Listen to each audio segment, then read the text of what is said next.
Sige, dito na ako. Maghihintay pa ako ng sundo. Uy, sige, kita-kits bukas ha. Bye!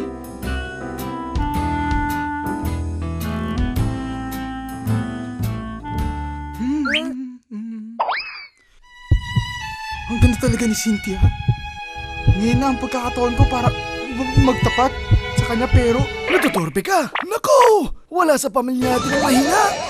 O sige, sabihin mo lang ang mga salitang ito bago ka sumabak at makukuha mo ang sino mang babaeng ninanais mo.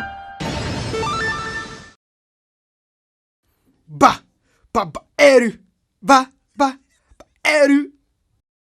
Babaero daw ako.